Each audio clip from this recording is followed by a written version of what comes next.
And welcome to the City Club of Eugene's May 31st, 2024 program. This is our annual meeting and the presenting of the Turtle Awards. My name is Andrew Hallock and I'm City Club's president. We're coming to you from our home at the 5th Street Market in the heart of downtown Eugene, and it's my pleasure to extend a warm welcome to our speakers and to all of you joining us in person, online, and over the radio. For 3 decades, the City Club of Eugene has remained dedicated to its founding mission to build community vision through open inquiry. In accordance with our mission and purpose, we hope to help connect people throughout our community and across generations, identities, experiences, and perspectives. You are invited this week and every week to join us in this effort, to share your wisdom, learn something new, and take active steps to make a difference in this city and region that we love. Of course, we cannot do this work alone, so a special thank you to our Platinum, Community, and Diamond sponsors. The Eugene Area Chamber of Commerce, serving as a catalytic leader in creating a vibrant and diverse economy that drives economic opportunity and well-being. We'll be awarding a turtle to a Eugene Area Chamber of Commerce people. No connection, not pay to play. It's not the way the turtles work. Kaiser Permanente. They exist to provide high-quality, affordable healthcare services and to improve the health of our members and the communities we serve. More information at www.kp.org.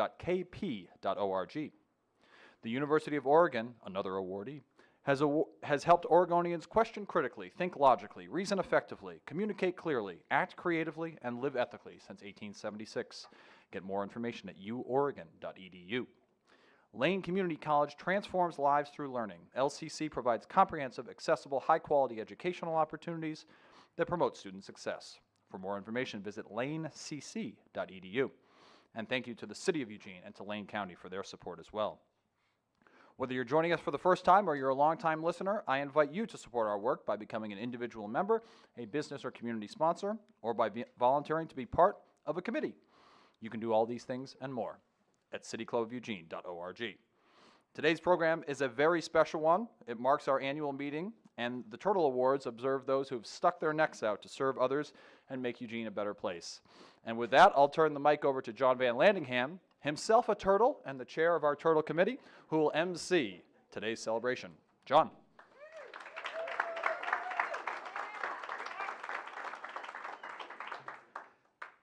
Thank you, Andrew.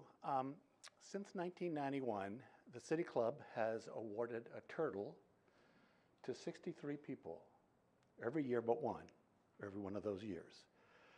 The turtle criteria are inconsistent, but that's kind of typical of turtles. We do as we please. Those criteria are fostering creative problems, Eugene's public affairs, stimulating constructive action, forging cooperative relationships, honoring diverse perspectives. You can see how these are inconsistent. But the main one is sticking your neck out for the benefit of the community.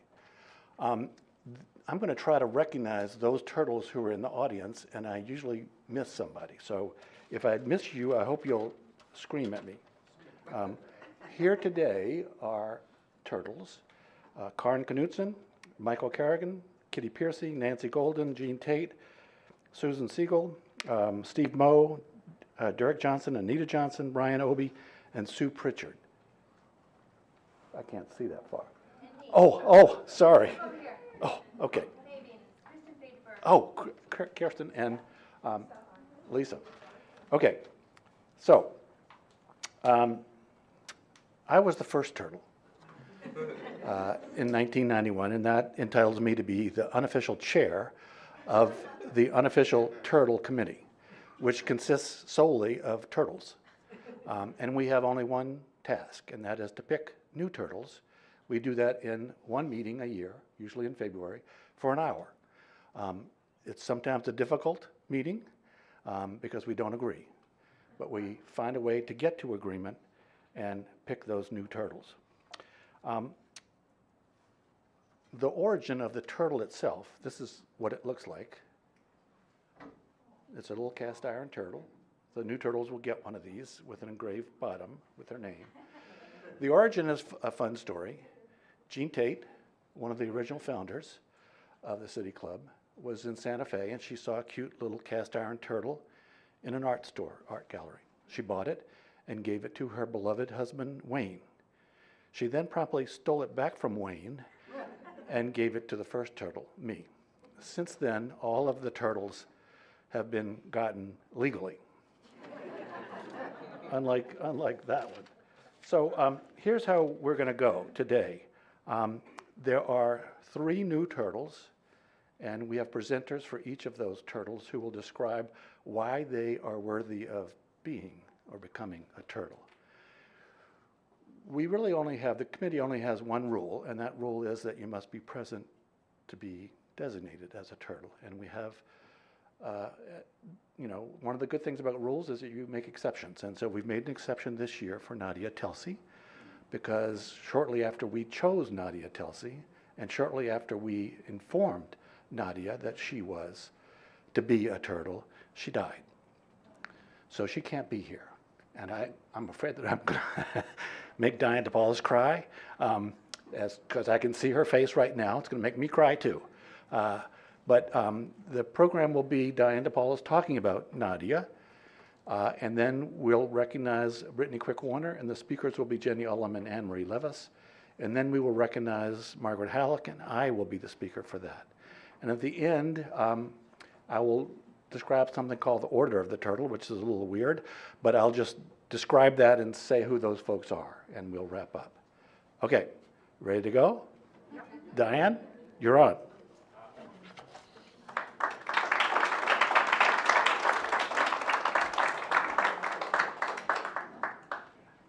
Thank you, John. John and I worked together at Lane County Legal Aid for many years, so when the people who were originally going to do the presenting, and I was just asked to receive the award, but then those folks couldn't for some reason, various reasons, and so he called me up. He said, well, you certainly know her, and I know you know how to speak in public. So I said, sure, I can do that. I'm not going to swear I won't do it without crying, though. So, being a good lawyer, I made notes. And if I'd known how informal some of you were going to be, I would have probably just worn one of her favorite T-shirts, because I have a whole collection of those. They range from things like mourning missing and murdered Indigenous women, old one from her Self-Defense from the Inside Out program, which she ran for many years, End Racism, Anti-Semitism is Deadly, Water is Life from the demonstrations in the Dakotas about various pipelines. Also, I've got Malheur Wildlife Refuge, the Albany Carousel. I mean, that gal liked to wear a good T-shirt. She considered them conversation starters because her thing was that we are all stories. And until we share our stories and know each other's stories, we aren't going to figure anything out about the other humans that we share the planet with, some of whom we may not like very much. So she liked striking up conversations with total strangers and did it all the time and was willing to work hard for the things she believed in, which was a lot of things. So John had suggested that I mention if I knew anything about how she might have become a turtle kind of person.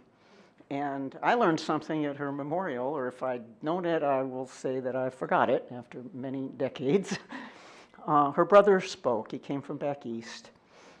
And he said that when they were young and living in Mamaroneck, a suburb of New York City, they went to temple, like good kids. Tiny, tiny little temple, didn't have its own building or anything. And their parents were, I don't know if there's a cute phrase for it, but I mean, they were from the generation that, went through, well, those version of Nazis and the war, and they were quiet Jews. They didn't think you should advertise it. It was all sort of, we just keep this to ourselves, kind of. So it was a very small temple, but the rabbi was a social activist. So Nadia was born in 1947, I don't know what she thought if she started going when she was a little kid, but certainly when she was a youngster, and then on into high school. The rabbi was a guy who went down south a lot to civil rights movement activities and came back with his arm in a sling, or didn't come back for a few weeks because he was in jail, or things of that nature. And his thing was ethical behavior. And I'm pretty sure Nadia might be one of those people who popped out of the womb as a turtle type of person, but in any case, I know that had to have totally fed what she believed. And despite my many years with her, I only know about 8 words of Yiddish, but I did learn Tikkun Olam, repair the world. And that was absolutely enormous to her. So the earliest story I have for you is from when she was in high school. First of all, she was active in the NAACP and things like that. Second of all, she hated her high school in a lot of ways. I mean, she felt for a lot of the people, but it was not a very good situation in many ways, very backwards, let's say.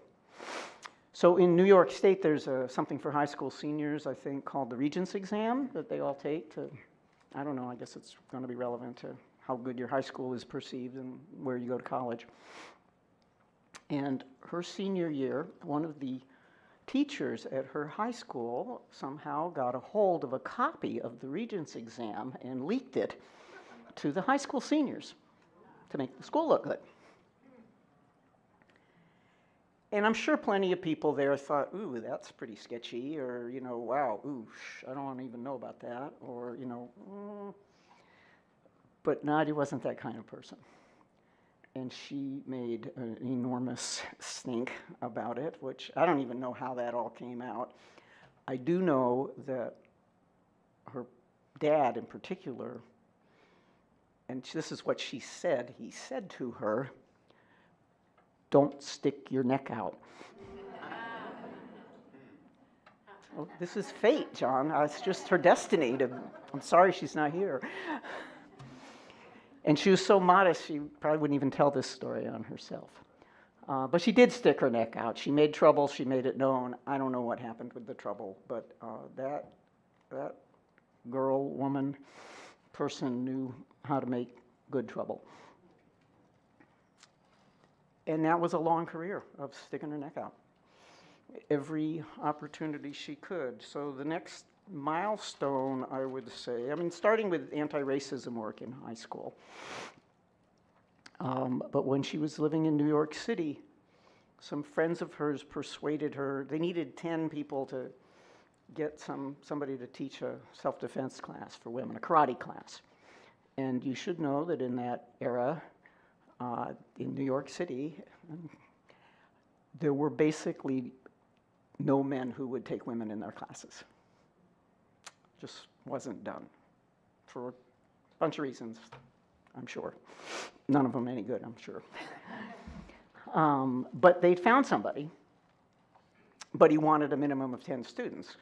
And so they asked, her friends said, "Will you do it?" And she said, "Okay," which started a lifelong experience of not only being an incredible karate practitioner, but making a life of trying to fight violence against women. The interesting thing about Nadia is that she was apparently an incredibly good fighter as a practitioner of karate, but what she liked was doing the katas, which is just kind of a ritualized dance almost. That was the thing that really spoke to her soul. But if you were going to push it, you know, she could break a board with the best of them. And she started teaching self-defense and karate. She and a friend co-founded an institution in the 70s called Brooklyn Women's Martial Arts Academy. And they didn't have a building, they didn't have anything, but they made that work. And that organization is still going in New York City. It's got renamed as the Center for Anti-Violence Education. I think they're coming up on maybe a 50th anniversary pretty soon. Her closest friend who co-founded it with her was the director for a long time. Nadia taught self-defense to women in the community and at the University of Oregon for a lot of years, and she developed a workbook for those folks to use, which had a lot to do. So it's good to have the skills where if some bozo attacks, you can gouge his eyes out or do some serious damage. But it's better to have the self-confidence to see what's coming and avoid the situation entirely. And as she used to say it, you will never know what you actually avoided if you avoid it. And that's good. So she was really big on helping women and young women at the university gain some self-confidence, to trust their instincts, to not worry about pleasing people, to not worry about saying no, and to learn how to say no, like, oh, would you please stop doing that? Like, no! And they would practice that in class. And you'd be amazed maybe at the number of young women who it was hard for them to learn how to say no, real serious and out loud. And she would talk to them about, like, well, what if this is really a nice guy? What's the worst thing that's happening to him? You hurt his feelings. Well, that's tough, but you know what? What if he's not and you don't stop it? What's the worst thing that's going to happen to you? Let's care more about what's going to happen to you. It's, doesn't sound that revolutionary right now, although you'd be amazed how many people are still learning that lesson. So it was always a dream of hers to turn her workbook into a book. But with all her other gifts, Nadia was not an entrepreneur. She didn't have that kind of internal drive. She had all the drive in the world to teach and to help people and to learn about their stories, but not that particular kind of drive. But in any case, lest you think she only had one issue, she developed that into something that became to be called empowerment self-defense. She helped found a local chapter of a national organization called SURGE, showing up for racial justice. She fought against anti-Semitism. She was out there. She taught self-defense to disabled women from around the world who came to the conference that Susan Siegel's organization sponsored every year. And there was a project, because you got 30 women in the room, and maybe, you probably got 10 languages, and people who were blind or ASL or the whole 9 yards, but she went to the same thing. Believe in yourself, learn to stand up for yourself. You're important enough to do that. And I've read the tributes. They're what you can imagine from people over and over again, and same with students from her school. You changed my life. You changed my life. You've changed my life. She was in something in the 90s after the hideously ugly Measure 9 campaign against gay and lesbian and queer people. Thank you, Oregon Citizens Alliance, for turning all of us into activists of various kinds.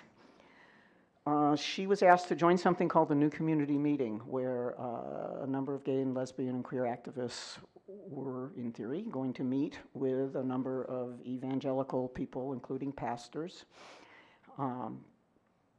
with a mediator, and talk to each other and see what happened. And Nadia's first reaction to that, as the mediator says it, was, hell no. But she reconsidered, and I know Mary and Malcolm, I'm sure you all know, said that Nadia had told her that the reason she decided to participate in the New Community Meeting was because the hatred that she felt for these folks who hated us was too heavy to carry, and she wanted to find another way. And she did, and it was not easy. They took them out of town for a weekend, and she called me. They're down near Grants Pass or something, and was crying and telling me whatever. People in that group who were basically did not believe, or until they met her and maybe somebody else, that a gay or lesbian person could have ethics and morals. This wasn't part of their religious worldview, so imagine trying to talk to somebody like that, who thinks of you like that. And she called me in tears, and I said, I'll come pick you up. Just tell me where it is. But she stuck it out and ended up converting several of them, not converting them to being queer, but converted them into, I think one of them, a guy named John Cook, who was head of the Evangelical Pastors Association, and eventually said to her, "I've come to conclude that it is not my job to judge. That's God's job. My job is to love people." Yeah, and he loved her, and she loved him and cared about him. And she made a couple other friends in that group, and it was all about them for the first time seeing a queer person and hearing their story and going, "Oh, gosh, you're just like regular, here." But her for the first time hearing their stories, because as a Jew, you can imagine she was terrified of evangelical Christians and didn't know what was going to come from that. So really an amazing thing. And it ties into, she was one of the people who was very big in the Middle East peace group from many years ago, and God, we could use that now. And their motto, which we could still use now, is "We refuse to be enemies." And I said, "Well, you shouldn't be. You're all cousins anyway. I mean, gee whiz." But that's, a tangle for another day. But she felt so strongly about that. And everything else she did. She developed a curriculum using her empowerment self-defense model for young people, young adults with developmental disabilities who are, as you can imagine, kind of an overly harassed and exploited population, especially the young women. And she developed a curriculum for that and taught it. And I met somebody at one of the shivas at the temple that told me that she's still involved with a program for those young people and still teaches that curriculum right now. I could go on, and I'll try not to. Am I running out of time? Okay, I'm out of time. All right. But the bottom line, stick your neck out, was she developed a curriculum to teach bystander, upstander techniques to people who might want to intervene in a situation where somebody's being harassed, whether it's in a little tiny way or a bigger way. I mean, it's not, maybe not, you want to get shot over it, but just any kind of interruption, and just being able to have some tools and know what you could do instead of sitting there going, "I hate this and I don't know what to do." All right, a very, very remarkable, powerful, driven woman, and yet the nicest, kindest, sweetest, most thoughtful person you could ever imagine. And she loved to have a good time and play silly games, do jigsaw puzzles, loved to travel. And she had her own physical challenges year after year of different kinds of health issues. So she always stuck her neck out. She always wanted to provide service to other people, and she always stood up against injustice. And I have to tell you, there were a couple things she learned towards the end of her life that really made her smile and feel proud. And one was that her book, which was finally published and came out in October, one of the gifts of her illness was when she was first diagnosed 12 years ago. We went back east to a clinical trial at NIH, and she reconnected with a colleague of hers who eventually became her co-author of the book, who had a little more drive and oomph. And so Get Empowered, that is out there. She learned shortly before she died that a U of O professor who used to be on her board is going to teach a class to women at the Coffee Creek prison in Oregon and use the book as a text. And there are some other prisons around the country that are going to use it as well. And she learned that she was going to get this award. And so I'm sure wherever her spirit is, she is smiling right now. And I thank you all.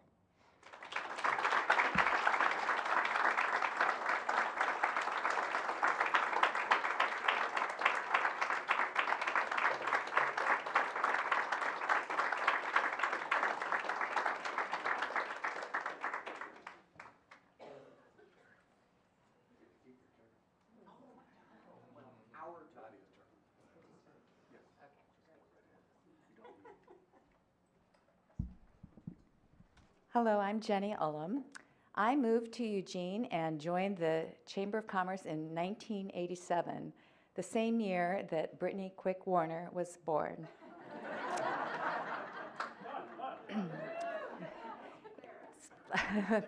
Fast forward to 2013, she's fully grown, educated, married, and moves to Eugene to start a career as the director of public business advocacy for the chamber, under the tutelage of Dave Hauser, whom many of you know. And things were looking good. She had a good job. She enjoyed what she was doing. And everything changed when Dave was diagnosed with cancer.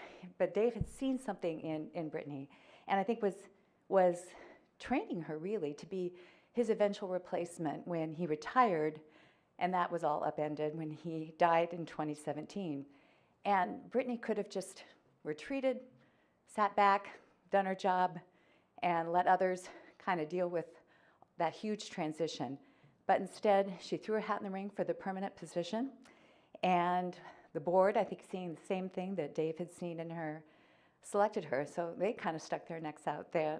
But she matched it with not only accepting the job, but jumping in with both feet and being a change agent beyond anything we could ever have predicted. She was the first woman to lead the Chamber of Commerce, and I will tell you, it is not your father's Chamber of Commerce.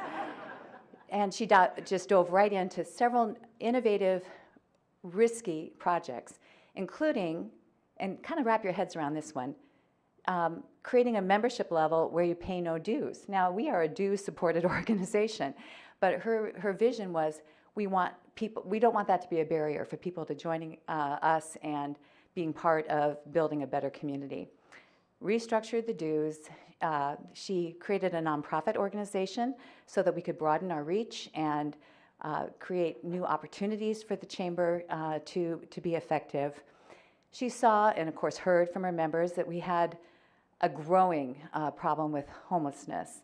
And instead of doing the knee-jerk thing, which is frankly what there were calls to do, which was to just get rid of it, make it go away, she took a much more strategic, nuanced, and in-depth approach. Took about a year to research and write a report to understand the problem, to involve, I think she did almost 200 interviews with people around the community to come up with a report on the state of homelessness in Eugene that has served as the bedrock and really the roadmap and the foundation for a lot of hard work, not the low-hanging fruit, but the really in-depth work to tackle that problem in Eugene. And she has done that all with, as a younger person who really was thrown in the deep end of the pool, I think before she was expecting it, but not before she was ready. So that is a little bit about Brittany and her professional development. I'm going to turn it over to Anne Marie to talk about the context and how her life has developed on the personal side as well.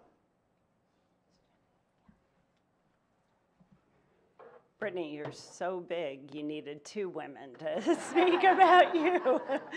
And I'm not quite as practiced as Jenny, so I have to have everything written down. I'm Anne Marie Levis. I'm pleased to be on the Chamber of Commerce board and to call Brittany one of my friends. And before I get to the reason why Brittany's receiving the turtle today, I'd like to talk about a more personal subject and something that I really think is just as deserving. For those of you who don't follow Brittany on social media, you should, or aren't personal friends with her, I want to talk about the ability to change the public conversation on the pain of infertility, miscarriages, and loss. You see, as business women leaders, even today, we don't talk about the struggles we have. We certainly don't do it in a public forum with thousands of followers. We're supposed to be strong, not show emotions, and certainly not show sadness or pain.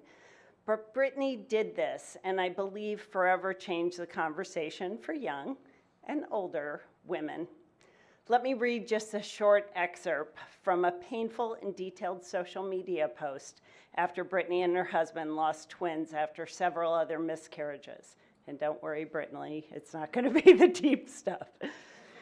Brittany said, "For those of you who choose to keep your loss to yourselves, I completely understand. I see you. For those who desperately want to share and find healing in the community but feel shameful about oversharing, I completely understand and I see you too. I found myself straddling both of those realities for the past few years. Today, I'm trying desperately to find an ounce of meaning in this painful story of ours, so I'm finally sharing. What I find so amazing about this post is that it wasn't the first, and it wouldn't be the last in their more than 4-year journey to have their lovely baby, Rowan. She shared in detail about the feelings and the shame over painful loss, but through her willingness to share, be vulnerable, she gave others, both women and men, the gift of normalizing the conversation about loss. You see, miscarriage is a really common thing in 10 to 20% of pregnancies end in miscarriage, and the percentages go up when infertility treatments are involved. But somehow, we don't think it'll happen to us. When I had a miscarriage 23 years ago, I only talked about it with close personal friends. In fact, I've never talked about it publicly. I felt ashamed, and I didn't want to have people see me as weak. I kind of find that silly today, yet there's still a stigma and a reluctance to talk about this. Yet Brittany, who was so brave in her sadness, shared it and made it okay for people to do the same. What a gift you gave to so many. Thank you, Brittany. And now for the real reason we're here today. I've witnessed Brittany's leadership on homelessness since the beginning.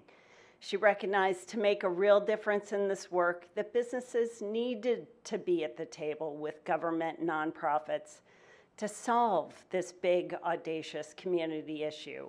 While this sounds like something that's simple, let me tell you, it is not.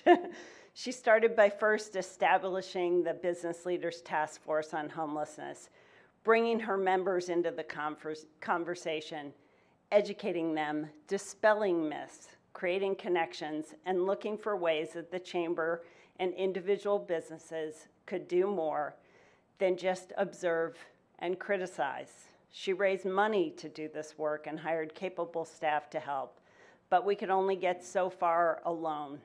So she began engaging the public partners and helping to set a strategic vision for how we could all work together and create a community roadmap that would drive real solution. She found ways to bring people together and not get lost in the process. And you all know Eugene loves its process. I can't emphasize this enough. She won't stop pushing to move things forward.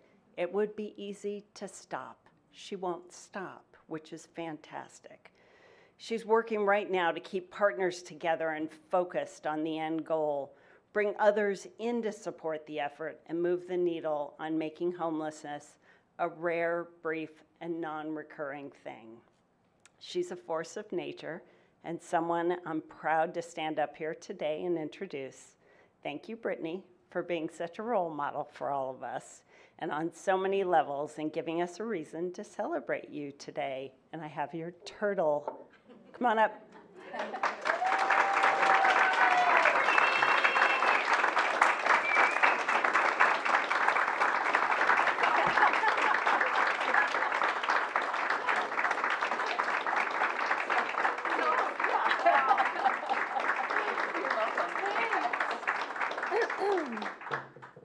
I thought my allergies were going to be the worst part of it. Thank you so much. From two women who I have like out of this world respect for both everything that you both have done in your lives and your careers. Like I've just seen you two as role models that I hope someday I could become an ounce of what you have for the community. So thank you. Oh my goodness. Oh my gosh. I'm Brittany. That's how I start every talk. Bring it back. I'm Brittany. You know that. I am so incredibly honored. This is nothing that I ever imagined myself being in the category of. A couple of years ago, I had the honor of sharing some kind words about Karen Knutson, our mayor-elect for Eugene, and just, again, in awe and modeling such incredible community building, and it was wonderful to just get a glimpse of what this award was like in that case. I am honored to have been selected, thank you. A little bit about myself, how did I get to where I'm at? I was thinking about when was the first time I really was civically engaged, and I recall this really a story that I have to be reminded because I was almost young enough to not actually remember myself, but I grew up in the Kansas City area.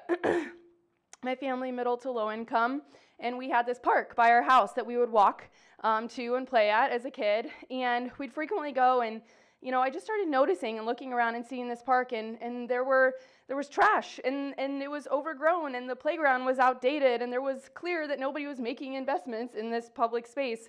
And I was always walking around and picking up trash and like trying to figure out how to make this park better.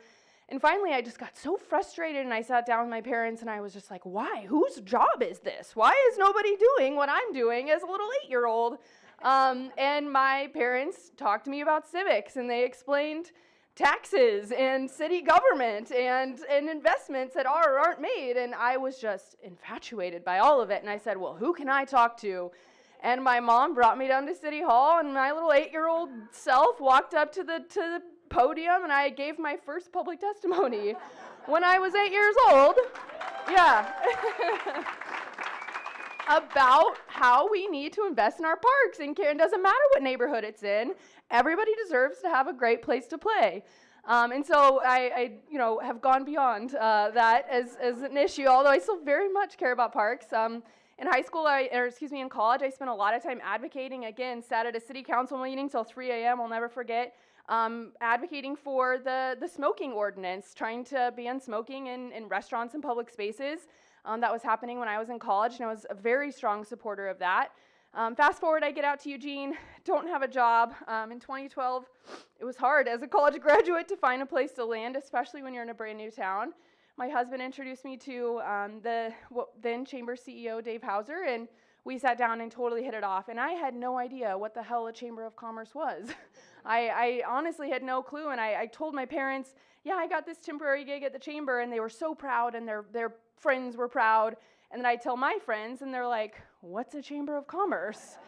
And I realize there's a generational divide here. It is an institution that has been around for a long time, but by goodness, we have got to evolve it to be relevant to the next generation, and that is something I'm incredibly passionate about. I started off selling ads for the magazine at the Chamber, and I was very bad at it. Very bad. But Dave was gracious, and he saw that I was passionate about the work, and so I moved into a few different roles before taking the CEO role, and I was shaken when Dave passed away, and honestly, at first said absolutely not. I will not put my name in the ring, and I had a mentor, Mandy Jones, who said, you should do this. I know you don't feel ready, but you should do it. And again, a strong woman role model who told me I could. And anyways, over the last 7 years, I've led through a lot. Dave's passing, the pandemic, my own struggles, my husband and I's struggles with loss and infertility, and still having to show up, because that's what you do. You have lives at home and things that are happening, and yet you still have to show up. And I was gracious that folks let me show up how I needed to show up in that time. My husband is just a rock. And he was the one who maintained the hope when I had lost it. And here we are, 7 years later with an adorable little baby boy who is not screaming yet. So I appreciate that, Rowan. Thank you. But I can't imagine my life without the Chamber, without being in Eugene and part of trying to create this community to be the best place it possibly can. I have a quote that one of the reasons I love doing what I do at the Chamber is because I love solving problems. And I really like this quote: be more interested in solving the problem than you are in defending and protecting your proposed solution. And that's so important to me. As the Chamber, we have ideas and we want to contribute to solving the problem, but it's not just about us being right. It's not just about being the person who has the winning idea. We actually want to solve the problems. And so I'm grateful for the team that we have at the Chamber who is doing a lot of really hard but good work, and the opportunity to be in this community. So thank you.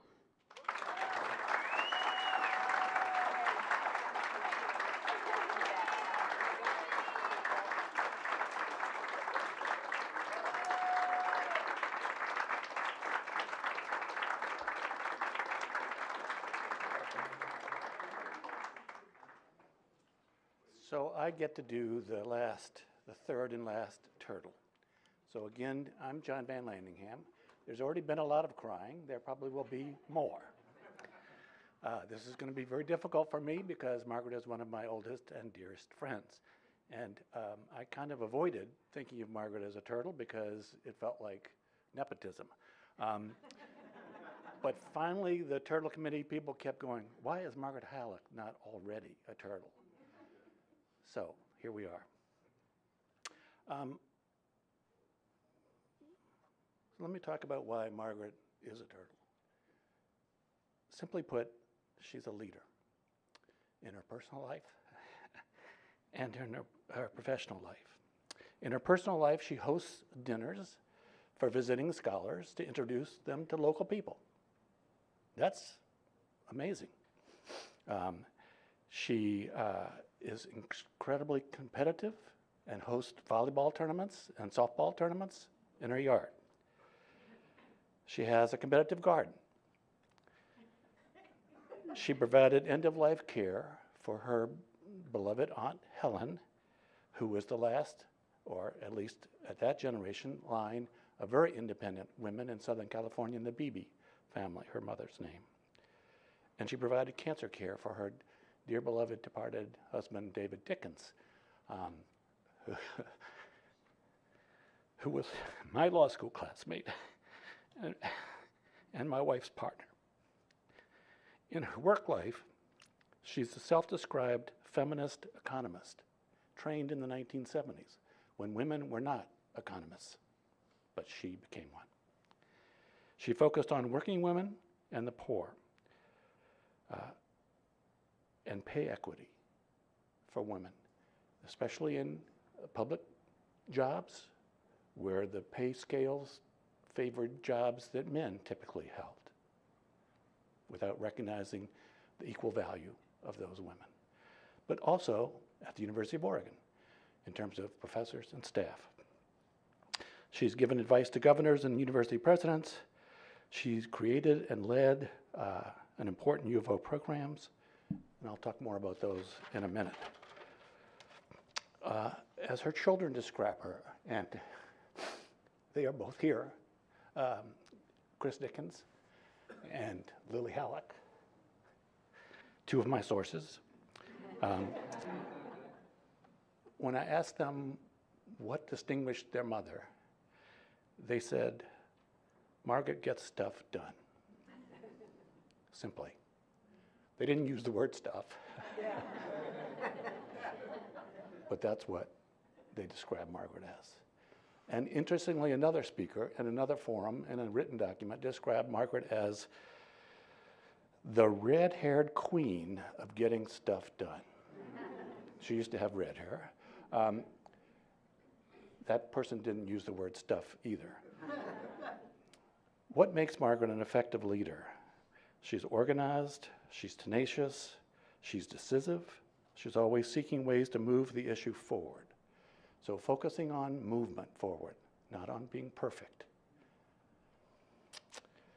She's also collaborative, and she listens and builds alliances. She doesn't care about getting credit. Because of those qualities, she has credibility with groups with differing viewpoints, especially labor, she's a labor economist, and Republican legislators, two groups that don't often agree. Let me give you a couple examples.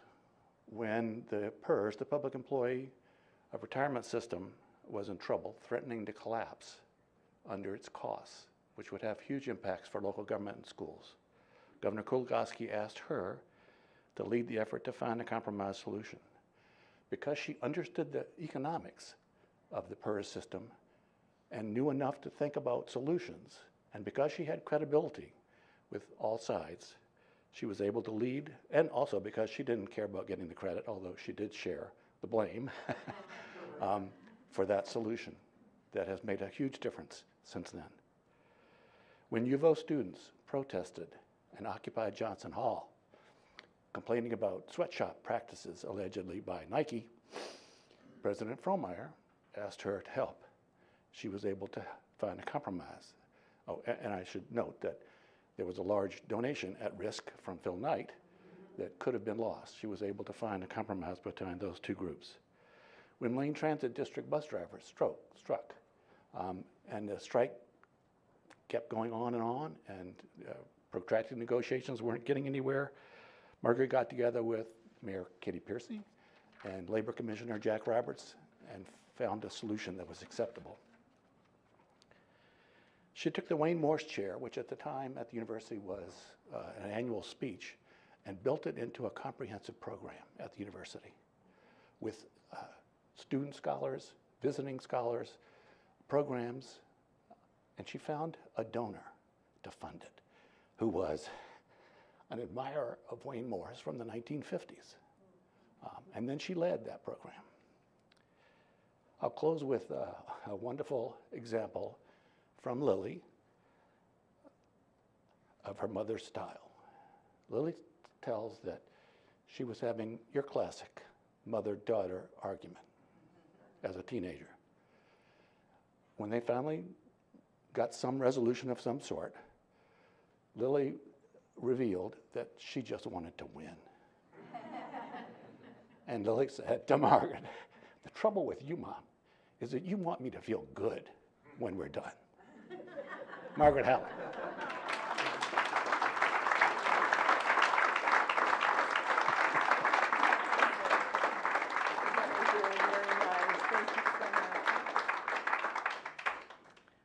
Thank you, John and Chris and Lily.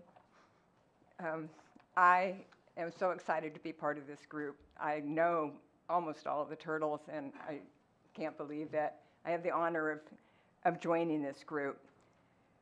My career has been a combination of educating, organizing, and policy advocacy. And the thing that ties those three activities together is empowerment. And we heard about Nadia Telsey and her book called Empowerment. I believe in social movements, growing up with the civil rights movement and the women's movement. And I believe that organizing people to solve their problems and to make the change they want to see in the world works. That is how we improve the world. So I'll just give one illustration of how this was important in my career. I went into economics because I couldn't understand why my father was unemployed so frequently and why our large family struggled to get by on my mother's salary when she was the chair of a large science and math department at a Southern California high school. But once you start to get into economics, the inequalities just become so manifest. Our society is rife with inequities, class, race, gender. So much to do. So I initially started studying the wage-gender gap, as John mentioned. And at the time, this is the 60s, 70s, economists did not have much to say that was helpful about why female-dominated jobs earned less than male-dominated jobs. The main economist that studied this said that employers have a taste to hire men. Nothing about discrimination, nothing problem with that. They just preferred men. Not helpful. So I determined that when I started organizing, I determined that women would not get anywhere unless they had bargaining power. So in the 1980s, our legislature passed a bill calling for a thorough examination of the gender wage gap in public sector jobs, female-dominated jobs versus male-dominated jobs. I was the chair of the commission that undertook this examination, and it was rigorous, it was technical, and boring. And we didn't get anywhere until we started to organize the women in those jobs, the nurses, the librarians, the food service workers, clerical workers, etc. They were so mad when they saw the inequities on paper. And they knew that they had to work together to be heard, and it was difficult to be heard. They had to show that the work that they did was skilled and that it was undervalued because of societal norms about women's work. But they achieved that. They showed that they were doing skilled work that was unacknowledged, They won wage increases of 10 to 35% for these jobs, and importantly, helped to transform their union from, and I was part of this, it was just great, transform it from really sort of a boys' club into a very important force for better and for the common good. So this is supposed to be about not what I did, but why I do what I do. And I just will say that educating, organizing, and protesting leads to empowerment. And that works. And that was the why of what I do. Thank you.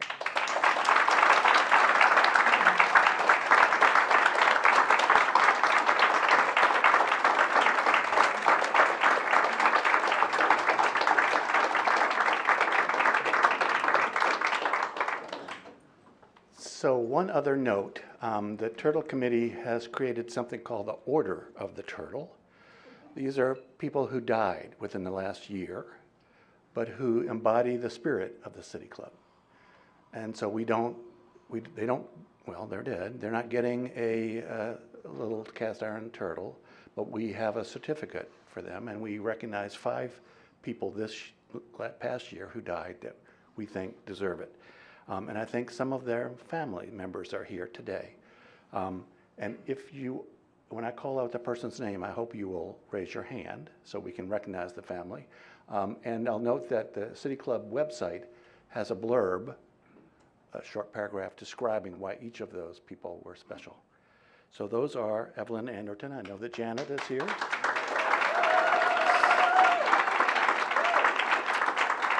Priscilla Gould, I don't know if her husband, yes. Good. Good. Ada Lee.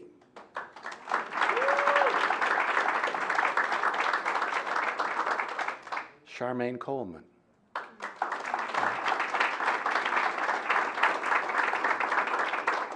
And Carleen Reilly.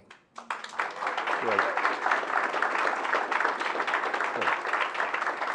So, I'd also like to note that several turtles came into the room, turtles are slow moving, came in after we started, and I, besides blowing Lisa Arkin and Faye, I'll note the turtles that came into the room after I started. I'll probably miss some of those.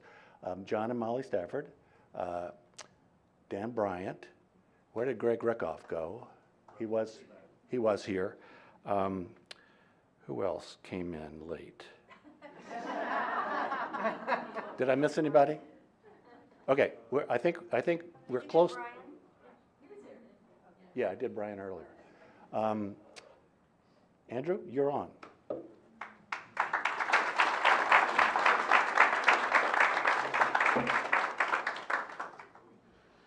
One more round of applause for John, our Turtle MC today. There's a reason it's one of our most beloved programs, John, and a lot of it has to do with you and the work that the Turtle Committee puts in, so thank you all so much. This has been our May 31st conversation at the City Club of Eugene. This Wednesday, June 5th from 4 to 7 p.m., Eugene will host a community open house at the Farmers Market Pavilion focusing on housing and urban growth. Members of the community will have the opportunity to share their thoughts on community needs and priorities for housing, future urban growth, and other ongoing city projects. And the city will share resources and information on a variety of local topics. So please stop by. That's Wednesday night at the Farmers Market Pavilion. We'll be back next Friday, June 7th, here with City Club, upstairs at the Garden Plaza. So here at 5th Street, but upstairs in a new space, with our program on creating a culture of belonging in Eugene, featuring a great lineup. I know you'll enjoy that. So please come back next week. It's always wonderful to see a packed house. Now, the annual meeting portion of our program. We're transitioning. Whoosh. I have 5-minute warning from Ralph, which is great. And so many of you who are members, thank you all so much for your membership. You got a ballot in your email box, and many of you filled that out to select new board members and a new president-elect. And that's our first order of business today, to congratulate those new board members, Joey Bruckner, Alyssa Gilbert, who I see right here. Alyssa, congratulations. And Kelly Johnson.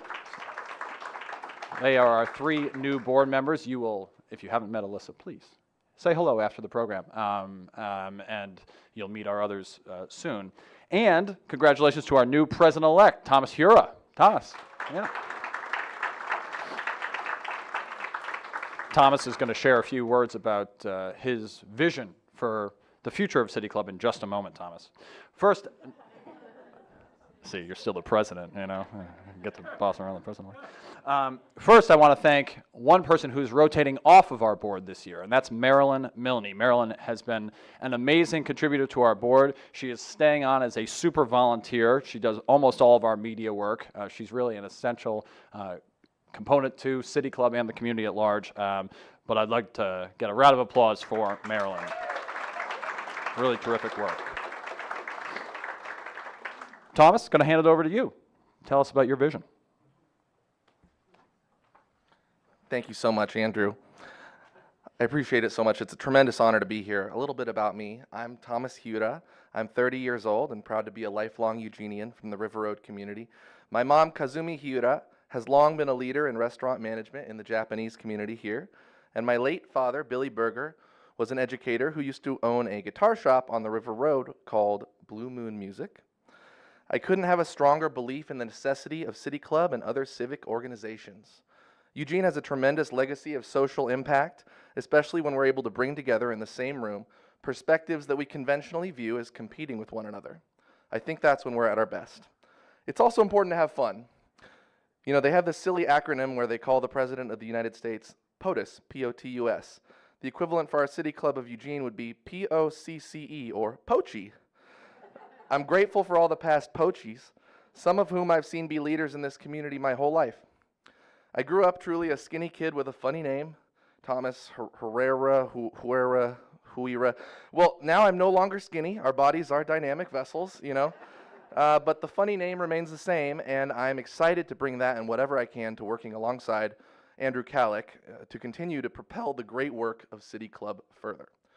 Now, I was experiencing homelessness around the time that I first joined the City Club in 2019, and when you go to cities around the country, see how my voice changed? That was pretty cool. When you go to the cities around the country, a keen eye will often find that unhoused community members are doing journalism, they're doing civic engagement, they're creating print media and web media, and reporting and sharing what's going on. So I wanted to give that shout out because, you know, I've worked hard to get to this podium today, but I've also been lucky to have the parents that I did, and mental health services when I've needed them, and really just to live in a community that does its best to nurture everyday people like me. We have the opportunity to continually strengthen and recommit our ongoing efforts to keeping the Eugene area informed on local issues. If you want to find misinformation and smears and bullying in the information landscape, you can find it somewhere. We have to be able to find the counter to that as well, which is discourse, humanity, truthfulness, and inclusion. When we are an individualistic society, we like to see individuals taking on leadership effectively. Hello, Karen. But we also know that none of us can do this alone, and so let's do it together. Thank you very much.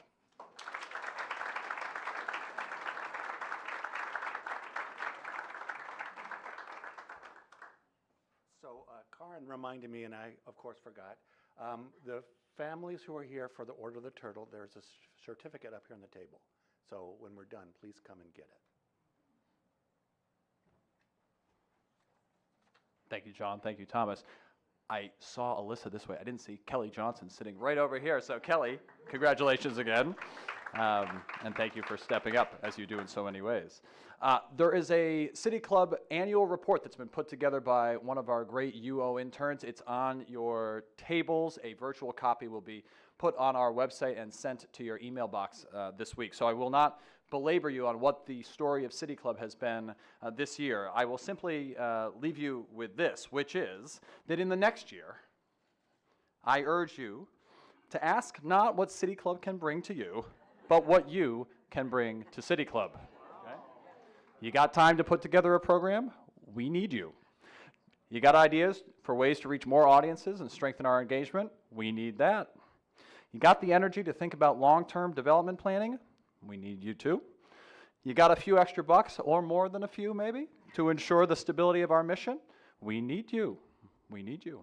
We just lost a major sponsor, Peace Health. That's 10% of our budget right there, just one sponsor. So we're going to be asking others to step up in every conceivable way. Because the truth is that City Club is only as strong as our community of supporters. And as I begin my second, and I promise, final year as City Club's president, I look forward to engaging even more of you in our mission to ensure that this essential piece of civic infrastructure remains healthy and strong for the next generation. Thank you all so much. See you next week.